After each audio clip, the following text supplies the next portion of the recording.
प्रिय विद्यार्थियों, सुप्रभात। आज का हमारा विषय है कांग्रेस की स्थापना का उद्देश्य। कांग्रेस की स्थापना 28 दिसंबर 1885 को बम्बई में हुई। इसकी स्थापना के उद्देश्य को लेकर के भिन्न भिन्न विद्वानों के भिन्न भिन्न मत हैं। कुछ विद्वानों का मानना है कि कांग्रेस की स्थापना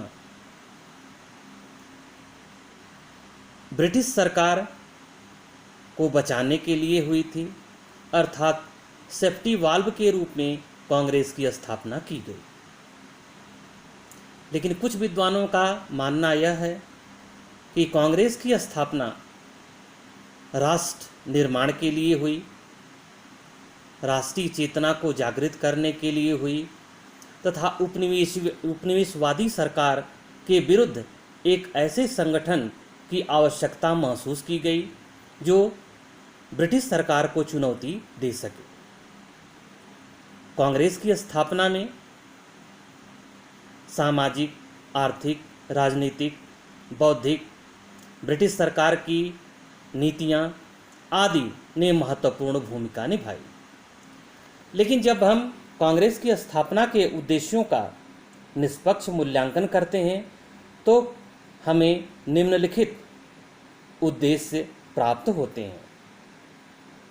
जैसे कांग्रेस की स्थापना का मुख्य उद्देश्य था राष्ट्र का निर्माण।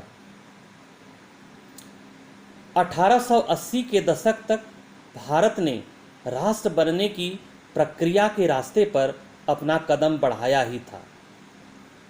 भारतीय राष्ट्रीय आंदोलन के प्रणेताओं के सामने पहला लक्ष्य यही था कि भारतीयों को एक राष्ट्र के रूप में जोड़ने और भारतीय जनता के रूप में उसकी पहचान बनाने की यह प्रक्रिया आगे बढ़ाई जाए।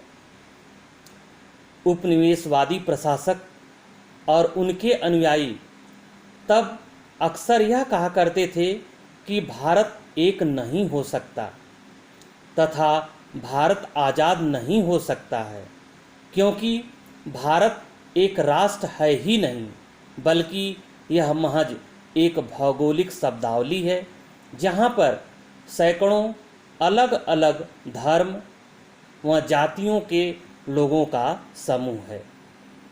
भारतीय नेताओं जैसे बाल गंगाधर तिलक, सुरेंद्र नाथ बनर्जी और कई अन्य लोग भी इसका खंडन किए बिना यह कहा करते थे कि भारत एक राष्ट्र बनने की दिशा में अग्रसर है या बनता हुआ राष्ट्र है। लेकिन कांग्रेस के नेताओं को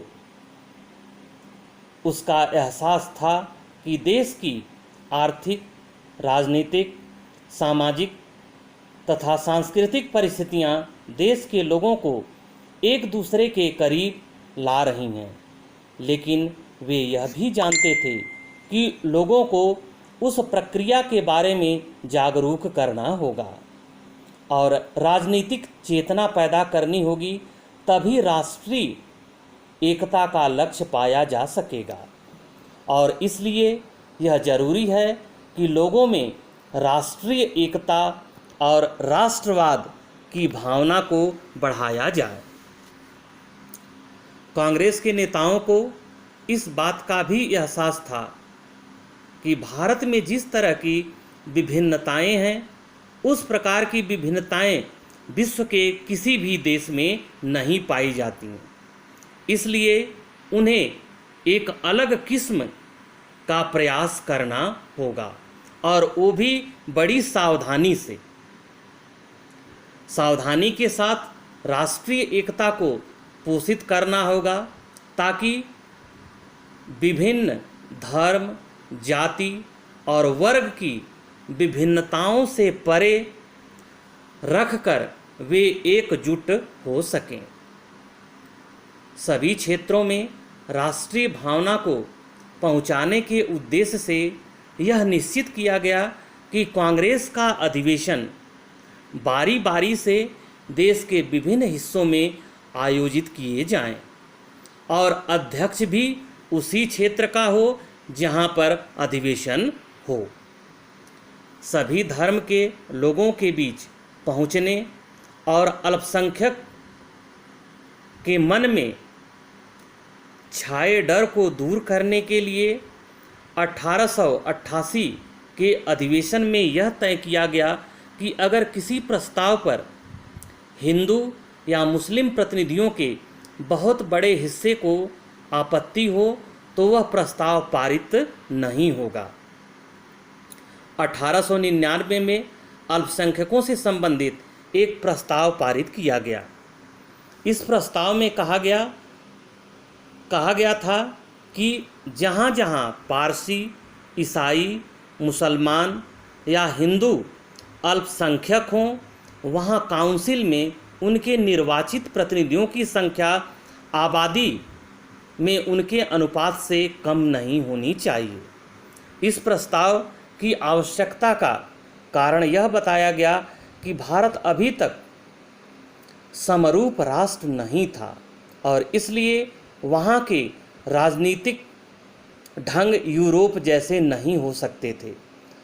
शुरुआती दौर में राष्ट्रीय नेता एक धर्मनिरपेक्ष राष्ट्र का निर्माण करने के लिए दृढ़ प्रतिज्ञ थे। दूसरा पॉइंट है राष्ट्रीय कार्यक्रम। पहला था राष्ट्र का निर्माण, दूसरा है राष्ट्रीय कार्यक्रम। क्योंकि 1885 के पहले के जितने भी आंदोलन थे उन्हें राष्ट्रीय आंदोलन की संज्ञा नहीं दी जाती है, या राष्ट्रीय आंदोलन का जो शब्द प्रयोग में आता है, राष्ट्रीय आंदोलन हम जिसे कहते हैं, वह कांग्रेस की स्थापना यानी 1885 के बाद जितने भी आंदोलन हुए उन्हें हम राष्ट्रीय आंदोलन कहते हैं। राष्ट्रीय कार्यक्रम शुरुआती दौर में कांग्रेस का दूसरा महत्वपूर्ण लक्ष्य था।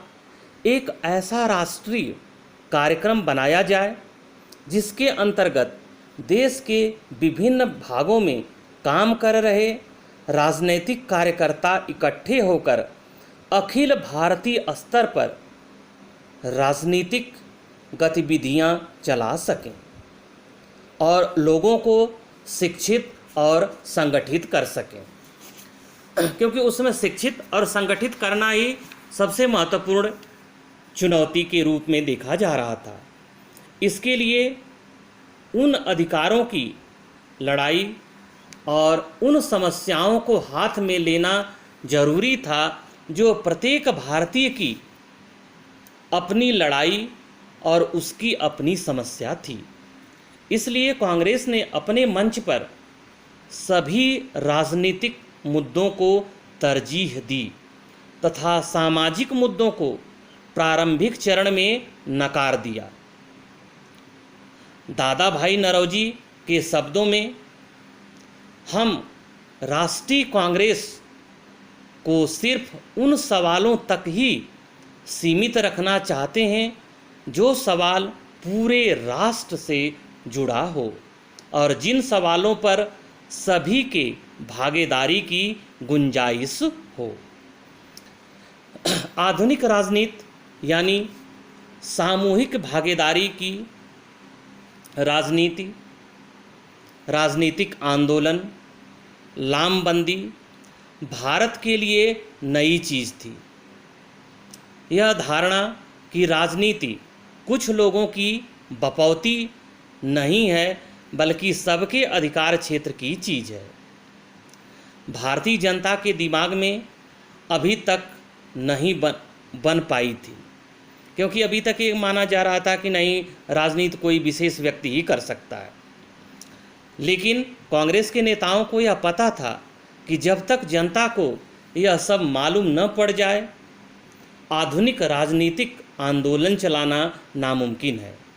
अतः कांग्रेसी नेताओं के सामने सबसे बड़ा और पहला काम था जनता को राजनीतिक रूप से शिक्षित, प्रशिक्षित और संगठित करना एवं जनमत तैयार करना। इसके लिए पहला प्रयास शिक्षित वर्ग से शुरू किया गया तथा पुनः अन्य वर्गों में इसका तात्कालिक उद्देश्य जनता को लगातार राजनीतिक गतिविधियों में शामिल करना था। वे जनता की तत्कालिक कठिनाइयों को दूर करने के लिए किसी संघर्ष में फंसना नहीं चाहते थे। अपने समय की सबसे सशक्त सत्ता के खिलाफ एक संगठित राजनीतिक विरोध को जन्म देने के लिए अपने अंदर आत्मविश्वास और दृढ़ता पैदा करनी थी। अब जब आत्मविश्वास और दृढ़ता कैसे आएगी? जब एक कुशल राष्ट्रीय नेतृत्व हमारे सामने होगा। अब उस समय सबसे बड़ा प्रश्न था कि राष्ट्रीय नेतृत्व की तलाश, राष्ट्रीय नेतृत्व का तलाशना ये सबसे बड़ी समस्या थी। राष्ट्रीय आंदोलन चलाने के लिए पहली ज़रूरत थी कि एक सशक्त राष्ट्रीय राजनीतिक नेतृत्व को, उसके लिए आवश्यक था कि राष्ट्रीय भावनाओं को वाहक नेता का एक मंच पर आना, एकताबद्ध होना, एक दूसरे को अच्छी तरह समझना, सर्वमान्य दृष्टिकोण अपनाना और एक निश्चित लक्ष्य के लिए एक निश्चित कार्यक्रम तय करना था। कांग्रेस के नेता भली भांति समझ चुके थे कि राष्ट्रीय नेतृत्व और आंदोलन की सामाजिक विचारधारा का सवाल गौड़ है। अतः राष्ट्रीय आंदोलन शुरू करने के लिए राष्ट्रीय नेतृत्व की आवश्यकता है, जिसके माध्यम से भारतीय जनता के बीच सभी तरह के जाति, वर्ण, क्षेत्रीय पूर्वाग्रह को समाप्त कर देश के लिए काम करने वालों के बीच भाईचारे और दोस्ती को और मजबूत और सशक्त किया जाए। प्रारंभ में राष्ट्रीय नेताओं का मुख्य उद्देश्य राजनीतिक लोकतंत्र का अंतर्राष्ट्रीयकरण करना था, वह स्वदेशीकरण था। यह जनता की प्रभुता पर आधारित था। दादा भाई नौरोजी के शब्दों में, राजा जनता के लिए बने हैं, ना कि जनता राजा के लिए। कांग्रेस का गठन संसद की तरह हुआ था, जिसकी कार्यप्रणाली बड़े ही लोकतांत्रिक ढंग से चली। मुद्दों पर निर्णय से पहले पूरी बहस होती थी तथा कभी ज़रूरत पड़ती तो वोट भी उसमें डाले जाते। इस प्रकार कांग्रेस ने लोकतंत्र को लोकप्रिय बनाया तथा स्वदेशीकरण की प्रक्रिया की नींव डाली। कांग्रेस की स्थापना का अगला जो उद्देश्य था, उपनिवेशवाद विरोधी राष्ट्रवादी विचारधारा का निर्माण। उपनिवेशवाद के खिलाफ संघर्ष के लिए यह जरूरी था कि पहले तो उपनिवेशवाद को ठीक ठीक तरह से समझा जाए और फिर इस समझ के आधार पर एक राष्ट्रवादी विचारधारा विकसित की जाए। 1870 से 80 के दशक में उपनिवेशवाद विरोधी कोई बनी बनाई विचारधारा पहले से मौजूद नहीं थी। अपने अनुभवों और अपने समय के यथार्थ को ठीक ठीक परखते तौलते हुए इन नेताओं को खुद ही ऐसे विचारधारा विकसित करनी थी जो उपनिवेशवादी सरकार के विरुद्ध हो। जाहिर है कि किसी वैचारिक संघर्ष के बिना कोई राष्ट्रीय संघर्ष छेड़ा नहीं जा सकता। इन नेताओं को लोगों को यह समझाना था कि हम एक राष्ट्र हैं और उपनिवेशवाद हमारा दुश्मन और शत्रु है, जो हमारी सभी समस्याओं का सबसे बड़ा कारण है। वस्तुतः उस दौर के राष्ट्रवादी नेता कम से कम 20वीं सदी की शुरुआत तक तो उपनिवेशवादी राज्य का स्वरूप ही उपनिवेशवादी सरकार का स्वरूप ही समझने में विफल रहे।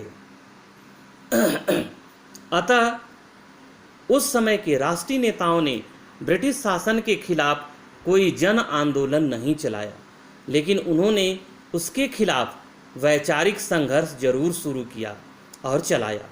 शुरू से ही कांग्रेस ने अपने आप को एक पार्टी के रूप में नहीं बल्कि एक आंदोलन के रूप में अपने आप को लिया और उपनिवेशवाद के खिलाफ एक राष्ट्रवादी विचारधारा का विकास किया। ये था कांग्रेस की स्थापना का उद्देश्य। वैसे तो बहुत व्यापक है, लेकिन कम शब्दों में हम लोगों ने समझना है और मैंने इसे समझाने का प्रयास किया। Thank you.